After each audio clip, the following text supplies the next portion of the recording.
Welcome to Dr. CM Edcast, your go-to resource for medical learning. Through discussions, case studies, tutorials, and debates, we help you learn, grow, serve. Have you ever stopped to think about how a tiny pill can fundamentally change the incredibly complex landscape of the human mind? Well, today, we're going to dive deep into the pharmacology of antidepressants. We're going to build a really solid framework here, one that goes way beyond just memorizing drug names, focusing on the core concepts you'll absolutely need to master for your exams and for safe, effective clinical practice. All right, here's our game plan. We're going to start with the foundational theory, what we think is actually going on in the brain during depression.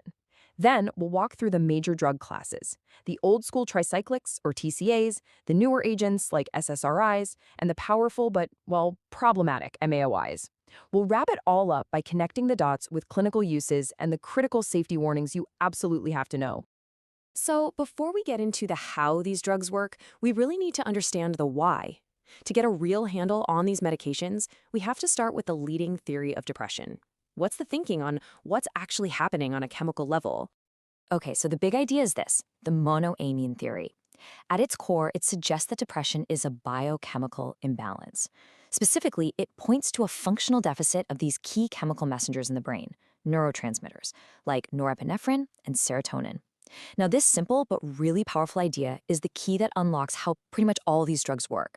They all aim, one way or another, to increase the amount of these monoamines in the synaptic cleft, that tiny little gap between nerve cells where all the communication happens. Clinically, it's also important to remember that depression isn't just one single thing. It's often classified by where it comes from. And as you can see, the majority of cases, about 60%, are considered secondary, meaning they are a reaction to some major life stressor or illness. About a quarter are endogenous, meaning they seem to pop up without a clear external cause, and the rest fall under the umbrella of bipolar disorder. All right, now that we've got our foundational theory down, let's explore the very first generation of drugs that were designed to fix this problem. We're talking about the tricyclic antidepressants, or TCAs. They were the first major breakthrough, and honestly, their story is a perfect lesson in pharmacology. So here's their mechanism of action. TCAs work by blocking the reuptake pumps for both norepinephrine and serotonin.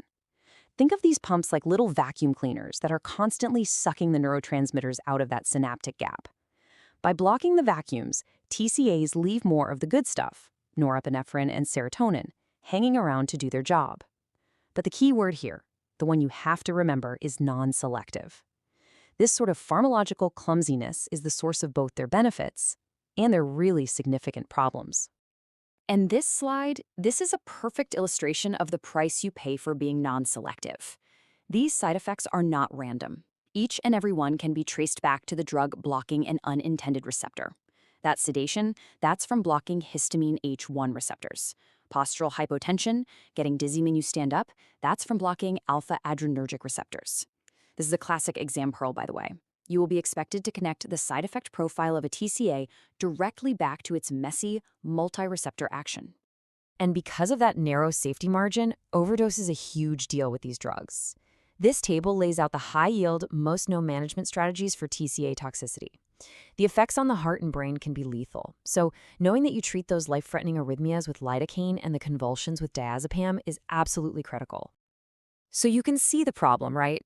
The massive side effect profile and the dangers of TCAs led directly to a revolution in drug design. The goal was simple. Could we create a drug that hits the right target, but without all that collateral damage? This whole effort paved the way for newer, safer agents that were designed specifically to solve that selectivity problem. And this slide right here perfectly illustrates the difference. It's night and day. On the left, you have your prototype TCA, amitriptyline. It's non-selective, messy, with that whole host of side effects. On the right, you have the prototype for the new class, fluoxetine, a selective serotonin reuptake inhibitor, or SSRI. Its mechanism is highly specific, like a laser targeting just the serotonin transporter. By avoiding all those other messy receptors, it achieves a much cleaner, much safer profile. No autonomic effects, no cardiotoxicity. But, and this is a big but, safer does not mean zero side effects. The very act of boosting serotonin so specifically brings its own set of issues, like nausea, anxiety, and sexual dysfunction. And there is one major red flag drug interaction you have to know. If you combine an SSRI with our next class of drugs, the MAOIs, you can trigger a life-threatening condition called serotonin syndrome. Okay, so let's shift gears. Let's look at a completely different strategy for increasing those monoamines. Instead of blocking their reuptake from the synapse, what if we could stop them from being broken down in the first place? That's exactly what the monoamine oxidase inhibitors, or MAOIs, do. So here's the mechanism. Inside the neuron, you have an enzyme called monoamine oxidase, or MAO. You can think of it as the cell's cleanup crew, getting rid of any excess neurotransmitters. MAOIs work by blocking this cleanup crew. By inhibiting that enzyme, the stores of norepinephrine and serotonin build up inside the neuron, meaning there's a whole lot more available for release into the synapse. This brings us to a really crucial clinical question. I mean, these drugs are incredibly effective, some of the most powerful antidepressants out there. So if they work so well, why are they used so cautiously? Why are they almost always reserved as a last-line therapy? And here's your answer. It's all about their contraindications. The list of dangerous interactions is long, and it's potentially fatal. MAOIs can interact with common over-the-counter cold remedies, with other antidepressants, and even with certain foods. And these interactions can lead to catastrophic events like a hypertensive crisis or that serotonin syndrome we just mentioned. Let's walk through the most famous of these interactions, the one you've probably heard of, the cheese reaction. So first, a substance called tyramine, which is found in things like aged cheese, red wine, and cured meats, gets eaten. Normally, the MAO enzyme in your gut wall just breaks it down, no problem. But if a patient is on an MAOI, that enzyme is blocked. So the tyramine gets absorbed, hits the circulation, and causes a massive, uncontrolled release of catecholamines, like adrenaline. The end result is a sudden, severe hypertensive crisis. Understanding this pathway is absolutely essential. So what's the bottom line here? The crucial point is that with MAOIs, patient education isn't just a nice to have. It is a life-saving, non-negotiable part of the treatment. Giving that patient a clear, easy-to-understand list of foods and drugs they must avoid is an absolute necessity of care. Okay, so we've got the pharmacology of the major classes down. Now let's pull it all together and see how these drugs are actually used out there in clinical practice. You'll see their applications often go way beyond just depression. For example, both TCAs and SSRIs are used for things like panic attacks and phobic disorders.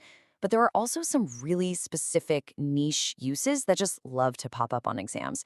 TCAs, for instance, are actually quite effective for certain types of chronic neuropathic pain. And the SSRI, fluoxetine, is a first-line agent for obsessive-compulsive disorder. And this is one of the single most important clinical pearls in all of psychopharmacology. While the biochemical effects of these drugs start happening within hours, the actual therapeutic, mood-lifting effect is delayed. It typically takes 2 to 3 weeks for the patient to really feel better. This therapeutic lag is so critical for managing patient expectations and making sure they don't give up on the treatment just before it starts to work. Okay, let's wrap this up by summarizing the most critical, high-yield safety points. These are the absolute must-knows, the things you have to have locked down for your exams and for keeping your future patients safe. This table really boils it all down.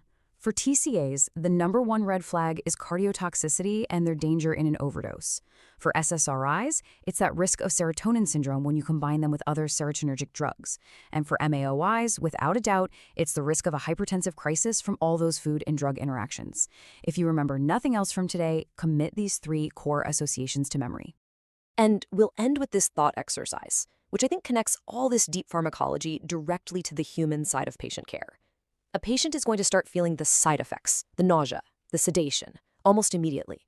But they won't actually feel better for weeks. Bridging that gap, that's the art of medicine.